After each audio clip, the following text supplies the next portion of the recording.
ಪರಪ್ಪನ ಅಗ್ರಹಾರ ಕೇಂದ್ರ ಕಾರಾಗೃಹದಲ್ಲಿದ್ದ ಕರವೇ ಅಧ್ಯಕ್ಷ ನಾರಾಯಣಗೌಡರವರಿಗೆ ಜಾಮೀನು ಮಂಜೂರಾದರೂ ಇನ್ನೂ ಬಿಡುಗಡೆ ಸಿಕ್ಕಿಲ್ಲ.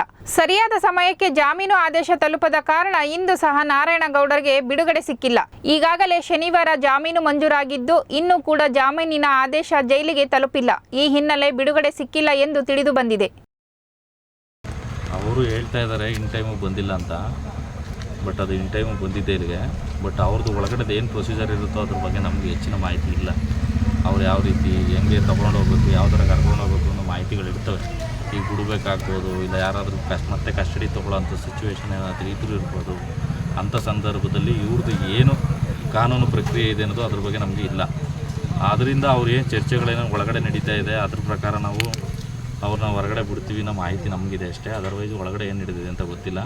ಅದು ಇನ್ ಟೈಮ್ಗೆ ಬಂದಿದೆ ಆರ್ಡರ್ ಕಾಪಿ. ಬಟ್ 6:45ಗೆ ರೀಚ್ ಆಗಿರ್ಬೋದು ಅಂತ ಅಂದ್ಕೊಂಡಿದ್ದೀನಿ. ಯಾಕೆಂದರೆ ಮೇಲಲ್ಲಿ ಕಳಿಸಿದ್ದಾರೆ, ಅಲ್ಲಿ ಮೇಲಲ್ಲಿ 6:45ಗೆ ರೈಟ್ ಮಾರ್ಕ್ ಕಾಪಿ ಕಳಿಸ್ಬೇಕು ಅನ್ನೋದು ಕೆಲವರು ಹೇಳ್ತಿದ್ದಾರೆ. ಆ ಥರ ಏನಿಲ್ಲ, ಮೇಲಲ್ಲೂ ಕೂಡ ಕಳಿಸ್ಬೋದು. ಅದರ ಆಧಾರದ ಮೇಲೂ ಕೂಡ ಹೊರಗಡೆ ಬಿಡ್ತಾರೆ. ಸರ್, ಈಗ ಜೈಲಧಿಕಾರಿಗಳು ನಿಮ್ಗೆ ಏನು ಹೇಳ್ತಾರೆ? ನೀವೇನು ಸಂಪರ್ಕ ಮಾಡಿದ್ರೆ ಕೇಳಿದ್ರೆ ಯಾಕೆ ರಿಲೀಸ್ ಆಗಲಿಲ್ಲ? ಈಗ ಸರ್, ಜೈಲಧಿಕಾರಿಗಳು ಹೇಳ್ತಾ ಇದ್ದಾರೆ, ನಮ್ಮ ಹತ್ರ ಡಿಸ್ಕಸ್ ನಡೀತಾ ಇದ್ದೀವಿ, ನಾವು ಚರ್ಚೆ ಮಾಡ್ತಾ ಇದ್ದೀವಿ ಅದ್ರ ಬಗ್ಗೆ. ನಾವು ಅದನ್ನು ನಿಮ್ಗೇನು ಹೇಳೋಕ್ಕಾಗಲ್ಲ.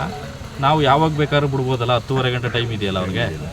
10:30 ಗಂಟಲು ಕಾಲಾವಕಾಶಗಳಿದೆಯಲ್ಲ, ಖಂಡಿತ ಕಾಲಾವಕಾಶ ಇದೆ. 10:30 ಗಂಟಲು ಕೂಡ ಬಿಡುಗಡೆ ಆಗ್ತಾರೆ. ಅಂದರೆ ಇದರಲ್ಲಿ ಜೈಲಧಿಕಾರಿಗಳು ಬಿಡೋದಕ್ಕೆ ವಿಳಂಬ ಮಾಡ್ತಿದ್ದಾರೆ. ಹೌದು, ನನಗೆ ಅನಿಸುತ್ತೆ. ಯಾಕೆಂದರೆ ಅವರು ಸ್ವಲ್ಪ ಲ್ಯಾಂಡ್ ಆರ್ಡರ್ ಪ್ರಾಬ್ಲಮ್ ಆಗ್ಬೋದೇನೋ ಅನ್ನೋ ಭಯದಿಂದ ಏನಾದರೂ ಈ ಥರ ಮಾಡ್ತಿರ್ಬೋದು, ಹೇಳೋಕ್ಕಾಗಲ್ಲ. ಸರ್, ಜೊತೆಗೆ ಬೇರೆ ಪೊಲೀಸ್ ಠಾಣೆಯಲ್ಲಿ ಬೇರೆ ಅವರನ್ನು ಕರ್ಕೊಂಡು ಹೋಗ್ತಾರೆ. ಬಾಡಿ ನೋಡಿ, ಇದು ತಪ್ಪು ಮೆಸೇಜು. ಇವತ್ತಿನವರೆಗೂ ಯಾವುದರಲ್ಲೂ ಕೂಡ ಬಾಡಿ ವಾರೆಂಟ್ ತೊಗೊಂಡಿಲ್ಲ ಪೊಲೀಸರು. ಬಾಡಿ ವಾರೆಂಟ್ಗೆ ಯಾವುದೇ ಕಾರಣಕ್ಕೂ ಅದ್ರ ಮೇಲೆ ಒಳಗಡೆ ಇಟ್ಕೊಳ್ಳೋದಕ್ಕೆ ಅವ್ರಿಗೆ ಅಧಿಕಾರಗಳಿರಲ್ಲ. ಆದ್ದರಿಂದ ಯಾವ ಕೇಸರು ಬಾಡಿ ವಾರೆಂಟ್ ತೊಗೊಂಡಿಲ್ಲ. ಅವ್ರನ್ನ ಇಲ್ಲಿಂದ ಹೊರಗಡೆ ಠಾಣೆ ಮುಂದೆ ಬಂದಾಗಲೇ ಅವ್ರನ್ನ ಅರೆಸ್ಟ್ ಬಂಧನದ ಪ್ರಕ್ರಿಯೆಗಳನ್ನ ಮಾಡೋದಕ್ಕೆ ರೆಡಿ ಮಾಡ್ಕೊಂಡಿದ್ದಾರೆ ಹೊರತು ಇಲ್ಲಿವರೆಗೂ ಯಾವ ಪ್ರಕರಣದಲ್ಲೂ ಕೂಡ ಬಾಡಿ ವಾರೆಂಟು ಗೌಡ್ರ ಮೇಲೆ ಆಗಿಲ್ಲ, ಯಾವ ಕಾರ್ಯಕರ್ತರ ಮೇಲೂ ಆಗಿಲ್ಲ. ಸರ್, ಹಾಗಾದ್ರೆ ಈಗ ವಶಪಡಿತೀನಿ ಅನ್ನೋ ಒಂದು ಏನು ಪ್ರೊಸೀಜರ್ ಮಾಡ್ತಿದ್ದಾರೆ ಪೊಲೀಸರು, ಕಾಯ್ತಿದ್ದಾರೆ. ಅದು ಯಾವ ಬೇಸ್ ಮೇಲೆ ಸರ್? ಅದು ಕುಮಾರಸ್ವಾಮಿ ಲೇಔಟ್ ಪೊಲೀಸ್ ಠಾಣೆ ಒಂದು ಪ್ರಕರಣದಲ್ಲಿ 314 ಕ್ರೈಮ್ ನಂಬರು, ಮತ್ತು ಇನ್ನೊಂದು ಹಲ್ಸೂರು ಗೇಟ್ ಪೊಲೀಸ್ ಠಾಣೆ ಪ್ರಕರಣದಲ್ಲಿ. ಬಟ್ ಹಲ್ಸೂರು ಗೇಟ್ದು ಬೇಲಬಲ್ ಇರೋದ್ರಿಂದ, ಜಾಮೀನಿಯ ಅಪರಾಧ ಆಗಿರೋದ್ರಿಂದ ಅದರಲ್ಲಿ ಗೌಡ್ರಿಗೆ ನಮಗೇನು ಕಾರ್ಯಕರ್ತರಿಗೆ ಯಾವುದೇ ತೊಂದರೆ ಆಗಲ್ಲ, ಹೊರಗಡೆ ಬರ್ತಾರೆ. ಬಟ್ ಕುಮಾರಸ್ವಾಮಿ ಲೇಔಟಲ್ಲಿ ಏನಿದೆಯೋ ಅದರಲ್ಲಿ ಮಾತ್ರ PDP ಆ್ಯಕ್ಟ್ ಕೆಳಗಡೆ 2A 2B ಸೆಕ್ಷನ್ ಹಾಕಿರೋದ್ರಿಂದ ಅದು ಜಾಮೀನಿಯವಲ್ಲದ ಪ್ರಕರಣವಾಗಿರೋದ್ರಿಂದ ಅದರಲ್ಲಿ ಒಂದು ಸ್ವಲ್ಪ ನಮಗೆ ತೊಂದರೆ ಆಗುತ್ತೆ. ಆದರೂ ನ್ಯಾಯಾಲಯಗಳ ಮುಂದೆ 2017ರಲ್ಲಿ ಇವರು FIRನ ಮಾಡಿ ಇಲ್ಲಿವರೆಗೂ ಕೂಡ ನಾರಾಯಣಗೌಡರು ಇವ್ರಿಗೆ ಸಿಕ್ಕಿರಲಿಲ್ವ? ಈಗ ಏತಕ್ಕೆ ಇವರು ಈ ಸಂದರ್ಭದಲ್ಲಿ ಅದನ್ನು ಬಳಸ್ಕೊತಾ ಇದ್ದಾರೆ? ಅಂದರೆ ಸರ್ಕಾರ ಇದರ ಹಿಂದೆ ಯಾರಿದ್ದಾರೆ, ಏನು ನಡೀತಾ ಇದೆ ಅದು ನಮಗಿನ್ನೂ ಅರ್ಥ ಆಗಿಲ್ಲ. ನಮ್ಮ ನಾರಾಯಣಗೌಡರು ಹೊರಗಡೆ ಬರ್ತಾರೆ, ಆ ವಿಚಾರ ಗೊತ್ತಾಗುತ್ತೆ ಒಂದಲ್ಲ ಒಂದು ದಿನ. ಬಟ್ ಈಗಂತೂ ನಾವು ನ್ಯಾಯಾಲಯದ ಮುಂದೆ ನಾವು ನ್ಯಾಯ ಕೇಳಬೇಕಾದಂಥ ಪರಿಸ್ಥಿತಿ ಇದೆ.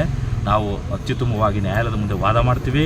ನಾರಾಯಣಗೌಡರನ್ನ ನಾಳೆ ಇವರು ಬಂಧಿಸಿದ್ರು ಕೂಡ ನಾವು ಅವ್ರನ್ನ ಬಿಡುಗಡೆ ಮಾಡಿಸ್ಕೊಳ್ಳೋ ಬರೋದ್ರಲ್ಲಿ ನಾವು ಜಯ ಸಾಧಿಸ್ತೀವಿ ಅಂತ ಹೇಳ್ತೀನಿ. ಸರ್, ಹಾಗಾದ್ರೆ ನಾಳೆ ಮುಂದಿನ ಕಾನೂನು ಹೋರಾಟ ಇವರು ನ್ಯಾಯಾಲಯದ ಮುಂದೆ ಪ್ರೊಡ್ಯೂಸ್ ಮಾಡಲೇಬೇಕಾಗುತ್ತೆ. ನ್ಯಾಯಾಲಯದ ಮುಂದೆ ಪ್ರೊಡ್ಯೂಸ್ ಮಾಡ್ತಾರೆ. ಆ ನಂತರ ನಾವು ಅದಕ್ಕೆ ಸಂಬಂಧಪಟ್ಟಂತೆ ಬೇಲ್ ಅಪ್ಲಿಕೇಶನ್ಗಳನ್ನ ಹಾಕೋದ್ರ ಮುಖಾಂತರ ಮತ್ತು ವಾದ ಮಂಡಿಸೋ ಮುಖಾಂತರ ನಾವು ನಾರಾಯಣಗೌಡರನ್ನ ಅವತ್ತೇ ಹೊರಗಡೆ ತರೋದಕ್ಕೆ 100ಕ್ಕೆ 100ರಷ್ಟು ಪ್ರಾಮಾಣಿಕ ಪ್ರಯತ್ನ ಪಡ್ತೀವಿ. ಯಾಕೆ ಅಂತ ಅಂದರೆ ಇದು 2017ರ ಪ್ರಕರಣ. ಈ ಪ್ರಕರಣ ಇಲ್ಲಿವರೆಗೆ ಏನಾಗಿತ್ತು, ಸಮನ್ಸ್ ಯಾಕೆ ನಮ್ಮ ನಾರಾಯಣಗೌಡರಿಗೆ ಇನ್ನೂವರೆಗೂ ಬಂದಿಲ್ಲ, ಇಷ್ಟು ದಿನ ಏನಕ್ಕೆ ಅದಿತ್ತು, ಚಾರ್ಜ್ ಶೀಟ್ ಆದಮೇಲೂ ಯಾಕೆ ಸಮನ್ಸ್ ಬಂದಿಲ್ಲ, ಇವತ್ತಿನ ಸಂದರ್ಭದಲ್ಲಿ ಅದರಲ್ಲಿ ಅರೆಸ್ಟ್ ಮಾಡೋಂಥ ಸನ್ನಿವೇಶ ಏನಿತ್ತು ಇವ್ರಿಗೆ, ಅದು ನಮಗೆ ಭಾಳ ಖಂಡಿತ. ಅದರಲ್ಲೇನು ಎಲ್ಲರಿಗೂ ತಿಳಿದಿದೆ, ಎಲ್ಲರಿಗೂ ಗೊತ್ತಿರೋ ವಿಚಾರ. ಇದು ಸಾರ್ವಜನಿಕವಾಗೂ ಅಲ್ಲೇ ತಿಳಿದಾಗಿದೆ.